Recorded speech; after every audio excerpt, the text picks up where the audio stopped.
A pesar das circunstancias especiais deste ano, o certo é que os datos de siniestralidade permítennos extraer igualmente unha conclusión moi importante, que Pontevedra ven marcando unha tendencia á baixa nos últimos anos no que ten que ver co número de accidentes e, sobre todo, coa gravidade destes accidentes e coa gravidade dos feridos implicados nos accidentes. E cando falo de tendencia, falo de dato estadístico claro e obxectivo. Cada vez son menos e falar, por exemplo, de 4 feridos graves en todo 2020 e falar de cifras xa de resistencia. Non é o primeiro ano, xa ven de atrás.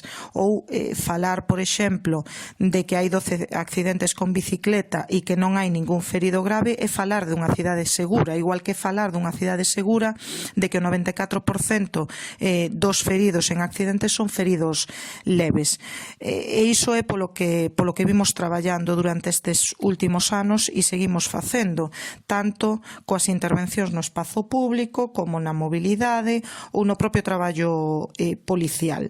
Nós sempre decimos que os accidentes non poden evitarse, evidentemente nós non podemos evitar un accidente, pero cando adoptando determinadas medidas eses accidentes si se poden reducir, quere decir que eso non era un accidente, e non adoptar esas medidas sería neglixencia pola nosa parte. Entón nos traballamos por evitar esas neglixencias. Pontevedra está claro que encontrou o camiño xa hai anos e por el debemos de seguir camiñando porque está claro que dá resultados importantes.